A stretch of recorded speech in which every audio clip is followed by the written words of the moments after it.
All right, well, it is right on midday, so we might get started. Welcome back to Arts Front Little Lunch, everyone. My name is Leah Barclay. I'm a sound artist and designer working in acoustic ecology, and I'm a lecturer in design at the University of the Sunshine Coast. I'm coming to you today from Gubbi Gubbi country on the Sunshine Coast, and I want to start by acknowledging the traditional owners of the land on which I'm coming from you today, and pay my respects to elders past, present, and emerging. I also want to acknowledge the team behind Arts Front, Sarah, Norm, and Elliot. Thank them for hosting us today. These little lunches have been such an incredible way to bring the sector together literally every day. So a pretty amazing effort. So, just some quick housekeeping before we get started. This lunch will be 30 minutes long. It's been recorded, so it's going to be streamed live and available for viewing afterwards on the Arts Front website. Please introduce yourself in the chat as you're joining us today and let us know whose country you're coming from. And there'll also be live signing from Susan at Auslan stage left, and people participating that way will just need to click on the Auslan video that's pinned. If you would like to ask any questions as we go, please just type them in the Zoom chat or put your hand up using the button. And I think everyone's already onto this already, but please mute your mics when you're not speaking. And if there's any tech problems at all, you can send a direct message to Artsfront in the chat or just email contact@artsfront. All right, that is all of our housekeeping. So thank you all for joining us today. Our little lunch today is shifting to a focus on the environment and the world of acoustic ecology. And I'm excited to be joined today by some of my favorite sound artists and researchers in Australia, people who are really leading the way in this space. And we're going to hear briefly today from Andrew Skeoch, Nicole Carroll, Jesse Bedell, and Tristan Luth-Robbins, who are all joining us now. So the lunch today is really planned as a prelude event to Reveille, which Reveille is a French word meaning awakening. And this is a global project that's happening this weekend. And what I wanted to do, first of all, is just give you a very brief intro to the Reveille project and give you some possible pathways to engage with it over the next few days. So this is a global arts project and an international web broadcast, and it's relaying the sounds of live microphones tracking sunrise in multiple locations across the planet. I think we've got over 400 locations at the moment. So it starts just before daybreak in the UK on International Dawn Chorus Day, which for us in Australia will be 2 p.m. tomorrow on Saturday. And it will basically travel around the planet, picking up these feeds one by one, tracking the sunrise west from microphone to microphone. And it's following this intensified sound that loops the earth every 24 hours at first light. So this project is really acting as a global network for ecological sound artists, scientists, activists, broadcasters, and researchers across the planet. It's led by a sound camp, the collective sound camp in the UK. And I've been really privileged to collaborate on this for the last 5 years. So often Reveille is hosted with physical sound camps in different parts of the planet. And last year we had a sound camp on the Sunshine Coast hosted by Arts Front, and that was happening at Udalo Creek. But this year with the COVID restrictions, obviously with most of the world in lockdown, we can't actually host these physical sound camps. So we're really focusing this project this year around remote listening and mixing these soundscapes from different parts of the planet. And what's really interesting, as much as obviously the situation we're in globally is really horrific at the moment, it's quite fascinating to observe these changes in our sonic environment. We're actually able to hear soundscapes that we haven't been able to hear in their natural form for the last 50 years, with a significant reduction in air traffic, cars on the roads, boats in the ocean. It's pretty remarkable what is being revealed in some of these sonic environments. So I guess, at this time of sort of disconnection and social isolation, we're really trying to push this Reveille project as a way to connect with nature and reveal these changing sonic environments across the planet. So I'm just going to really quickly screen share to give you a sense of how you can engage with this project over the weekend. And I'm going to show you the Reveille website and the global sound map. So on the Arts Front website, you'll be able to find an event which is called Reveil International Dawn Chorus Day. There's some information about the project there, and we'll also be posting quite a bit of media throughout the event. So that's one way that you can engage with it. And we'll also be posting different ways to engage with the platform as well. The main Reveille event will be hosted on this website, which is a new platform which is launching today, UK time. So this will pick up all of the broadcasts. It will stream the 24-hour soundscape, and it will also give you links to all the different radio stations that's hosting this broadcast. So this website here is the easiest way to pick it up. You can also go to the SoundCamp website, and there's some more information there about the technicalities of this project if you're interested in getting involved. And one of the really nice ways to engage over the next couple of days is on the Locust Cast sound map, which is also linked on Artsfront. So over the next 24 hours, you'll see this map basically dramatically increase with all these little microphone bubbles across the planet with all the live microphones that we'll be picking up. And so during that 24-hour period from 2 p.m. tomorrow, dawn in the UK, as this line of sunrise crosses the planet, we'll be picking up all of these microphones one by one. And at any point in time, you can jump on and click on one of these microphones and listen to just that stream in real time if you wanted to. But I'm not going to do that right now. I'll let you explore that in your own time. Another way to engage is, of course, for social media. We don't want to see ads, but the Reveille hashtag on social media, Twitter, Instagram, Facebook is a really great way to follow in real time what's happening. There's a group of students at the University of the Sunshine Coast who are updating all of the Asia Pacific streams in real time. So you could follow them at USC Sound Lab, and the same thing on Instagram, USC Sound Lab. They're doing Instagram stories of every stream. So this is a really nice way to get a sense of some of the different streams across the planet and these tiny snapshots of our changing sonic environments as well. So they'll be doing that continuously all through the weekend. So that is just a couple of ways that you can engage with the project online. And the soundscape's going to be mixed live with producers across Europe, North America, and the Asia Pacific. I'll be mixing the Asia Pacific streams from the Sunshine Coast.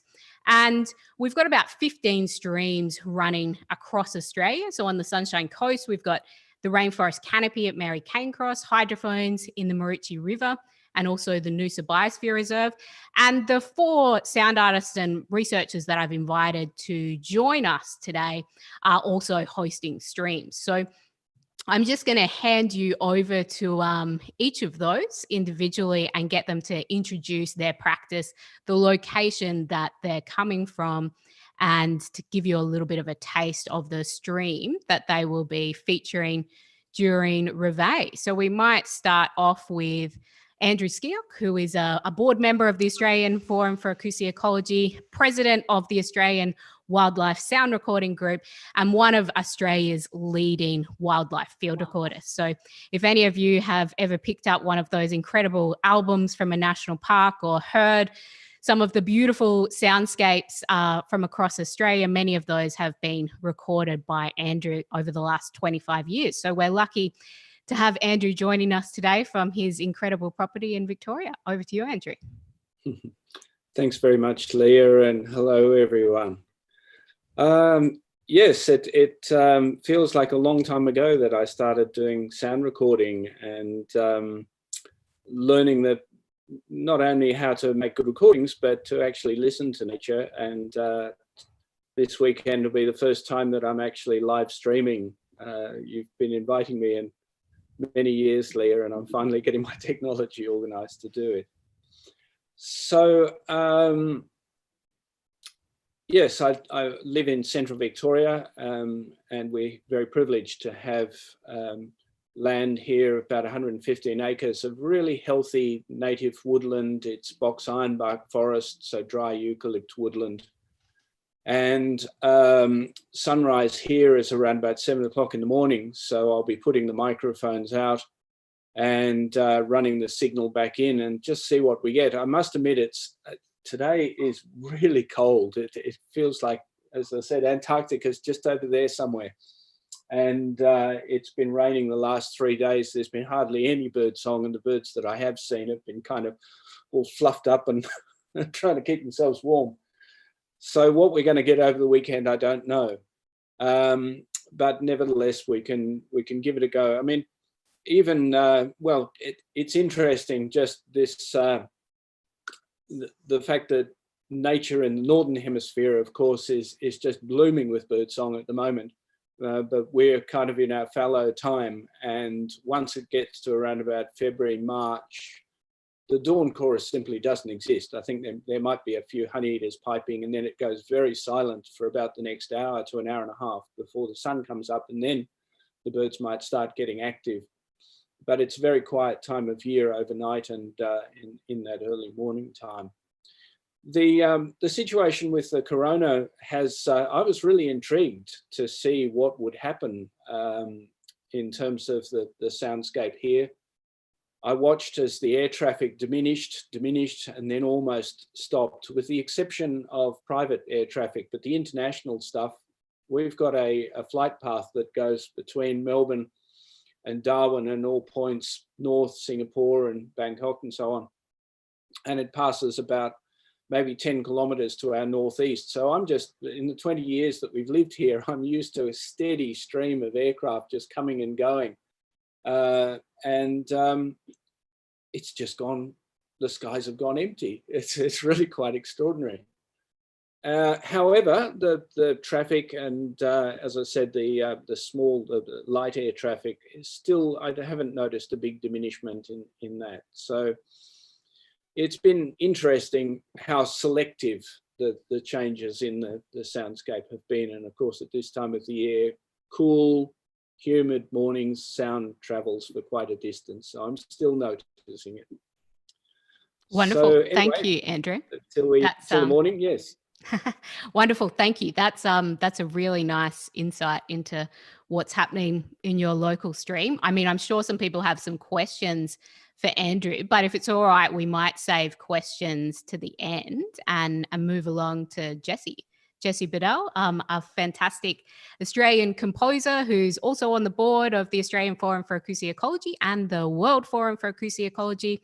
Jessie completed an incredible PhD a couple of years ago now, 2 years ago, which was really unpacking some of the intersections between acoustic ecology and the field of ecoacoustics. So a very active composer, but someone who's also very much unpacking some of the research ideas in this space as well. Over to you, Jessie.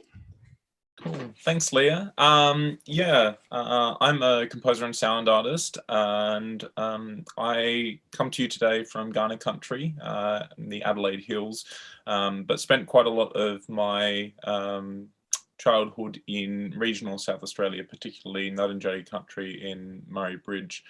In terms of how my local soundscape is behaving at the moment, I notice each morning that the traffic din, I live quite close to a train line and then a main thoroughfare which leads down to the city, that it's a lot quieter, and maybe it's just me, but there's a lot more active bird life, particularly little groups of kookaburras chorusing almost every day, which was not something that I noticed before.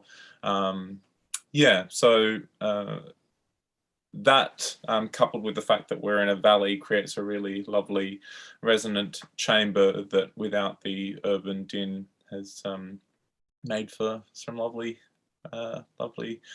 sunrises at the moment.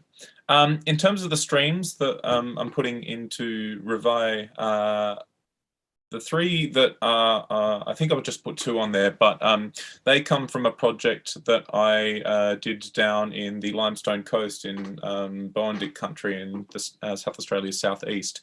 And that particular project was or came about as a result of an artist residency with Country Arts SA and the Mount Gambier Council.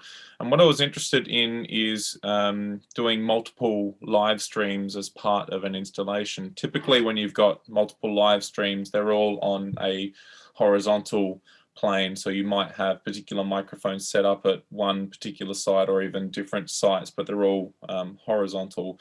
Whereas in the Limestone Coast, it's quite noted for having lots of caves, particularly the Narracourt Caves National Park and Tantanoola Caves. So I was interested in what if we have multiple live streams, but instead they're vertical, and it's sort of considering the different geological strata and the soundscapes that each of them offers.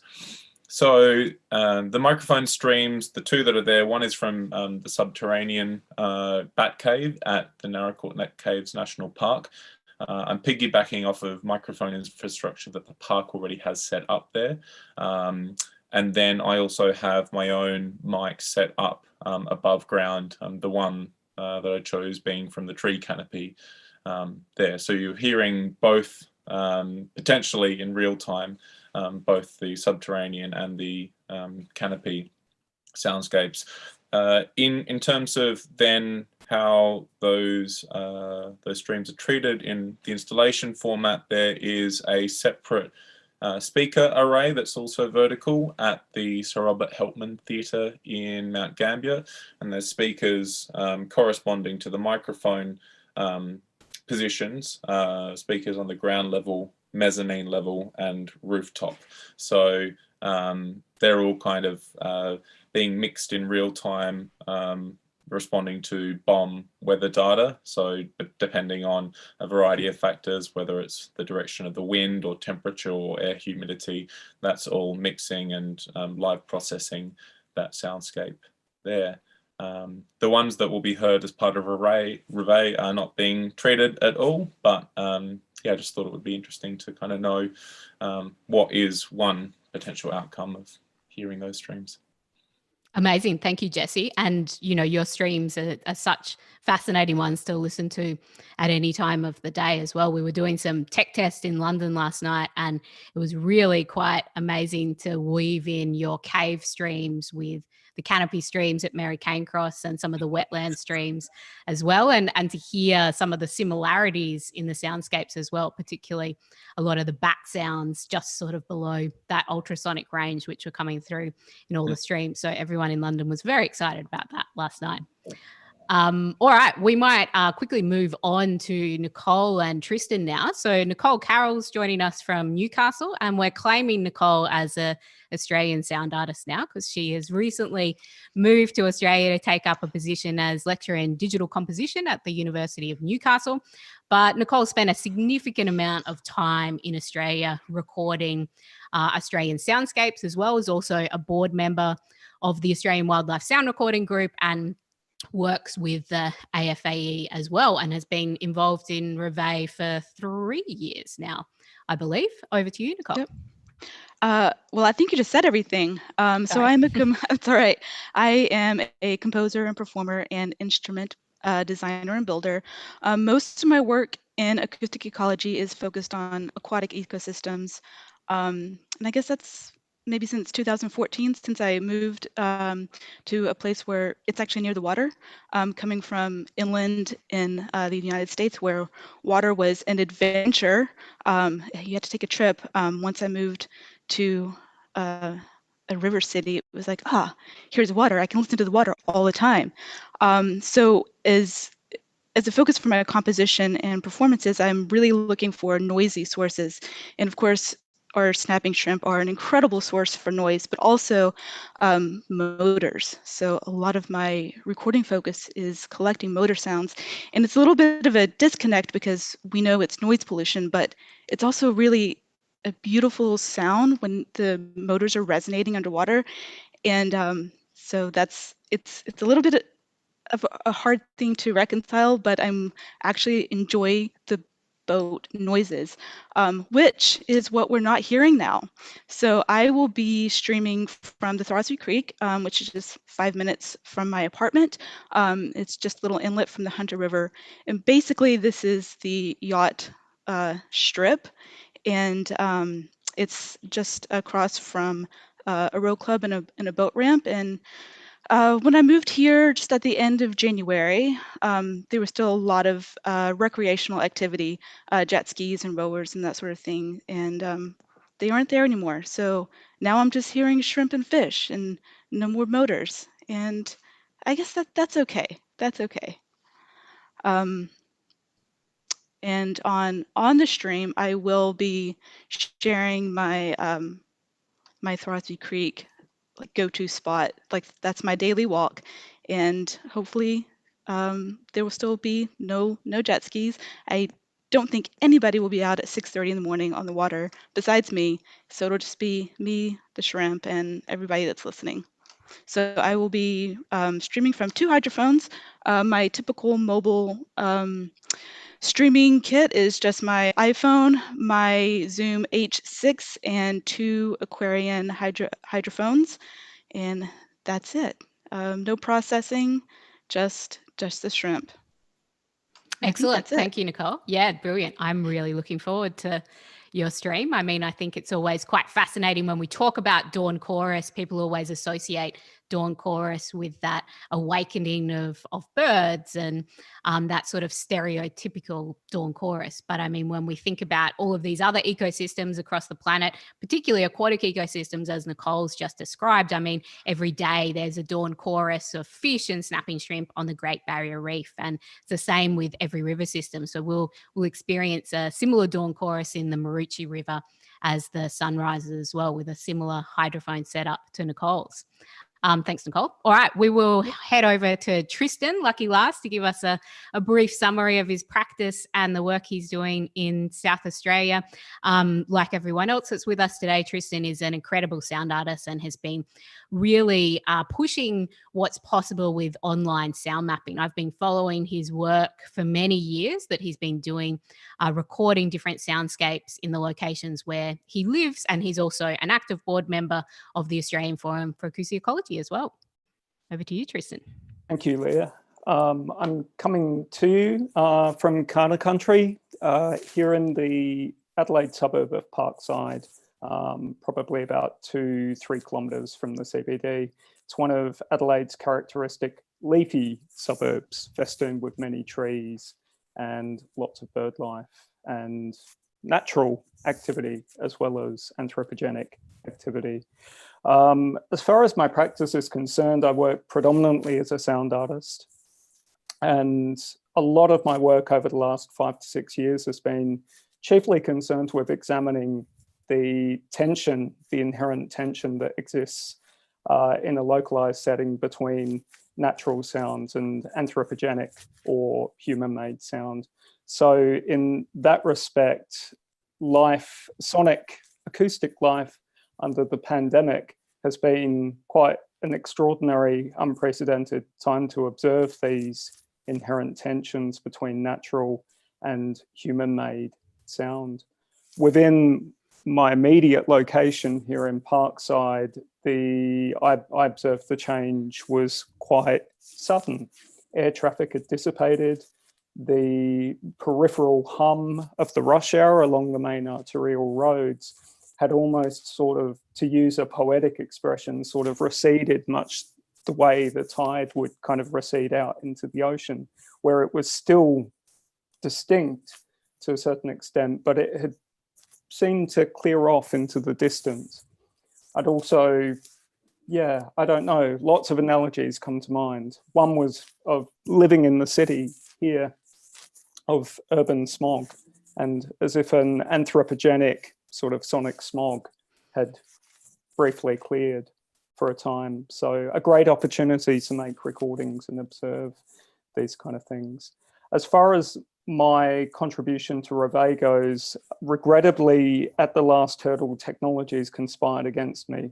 So I won't be hosting a stream, but I was in discussion with Leah and she proposed that this short meeting here would be an excellent opportunity to, I guess, promote my sound map, the Fleurieu and Kangaroo Island sound map, which I've been facilitating since 2011.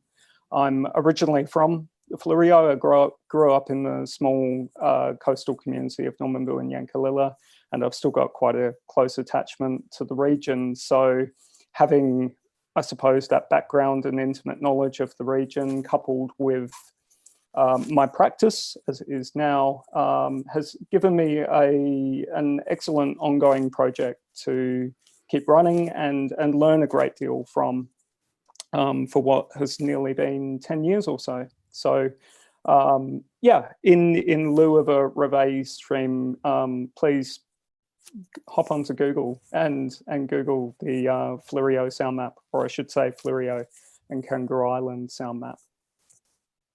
Thanks so much, Tristan. We'll add the links to the sound map to the Arts Front Little Lunch page as well, so everyone can check it out from there. And I guess, you know, your sound map is particularly powerful at the moment with some of your Kangaroo Island recordings, being able to listen to these rich sonic environments that were obviously dramatically affected by the last Australian fire season. So another, you know, really powerful role of acoustic ecology and being able to really document this snapshot of these environments that are no longer there. Yeah, so thank you so much for sharing that, Tristan. So we've got about 5 minutes left. Thanks everyone for sharing. It was maybe slightly ambitious for us to cover this much information in a 30-minute period, but I was determined that we were going to do it. So we've got about 5 minutes for questions. So if anyone wants to type questions in the chat, I can read them out, or you're welcome to turn your microphone on and ask the question. There's a question there from Christy. Beyond the changes to acoustics out in the world, what changes are you noticing in the way you work with equipment? I mean, I'm happy to answer that quickly, and maybe someone else wants to answer that as well. I mean, we're sort of in this challenging situation where we, you know, we can't physically go out and do field work. So a lot of these locations that are streaming this weekend are from existing streams or streams that are very close to where we live, because obviously we don't want to go breaking any of the restrictions that we're under. So yeah, I mean, I guess that's the biggest change in the equipment and the process is, you know, we're obviously having to adapt the way that we're actually recording and streaming quite significantly. But I mean, the incredible thing is there's many locations in different parts of the world that have been really active in this project for a number of years. So they're permanent live streams that we can tune into at any point in time. So I think it's another, you know, really powerful example of the way sound and these acoustic recordings and streams of environments can be used in a really non-invasive, accessible and affordable way to monitor changing environments. It's potentially, you know, one of the most powerful tools we have at the moment to have out there in these ecosystems observing these changes. And of course, you know, despite what's happening with COVID-19, I mean, it doesn't change the urgency of climate change and the dramatic damage that is happening in ecosystems across the planet, which we must continue monitoring and responding to. So sound is a really powerful way to do that. Does anyone else want to answer that question? Nicole, Andrew, Jesse, Tristan? There's a couple more questions in the chat as well. We've only got about 2 minutes left. Well, I think I'm very lucky because I live 5 minutes from where I would usually be recording from anyways. But being new to Newcastle, I'm not doing a lot of exploring. So that's a bit of a downer, but yes, keeping it local. And I think this is a chance to just listen to the neighborhood and the neighbors, because I do live in an apartment. Excellent. Melissa from Arts Nexus had asked, what does the Great Barrier Reef sound like? Excellent question. The Great Barrier Reef sounds like a symphony of snapping shrimp and fish. One of the most common sounds is parrotfish chewing on coral, but you can also hear migrating humpback whales, which are just starting to make their way up the coastline at the moment, a little bit earlier than usual. So it's a really rich and diverse soundscape. And particularly when we talk about this idea of dawn chorus, as the sun rises over the water and that water starts to heat up, you get this sort of magical soundscape of snapping shrimp, fish, and everything like that. Of course, if we have coal ships going by, where have that contrast of a very dramatic soundscape where all of those other sounds are completely drowned out. And there's a lot of research happening around some of those implications at the moment as well. So unfortunately, I think we have ran out of time. We've got about 30 seconds left on my clock here. I just wanted to let you know as well that Monday is a public holiday. Next Monday is a public holiday. So there won't be a little lunch on Monday. The next little lunch will be on Tuesday, the 5th of May. And you can check out the Arts Front website to see the program and all the information for next week. Thank you again to Arts Front for hosting us today.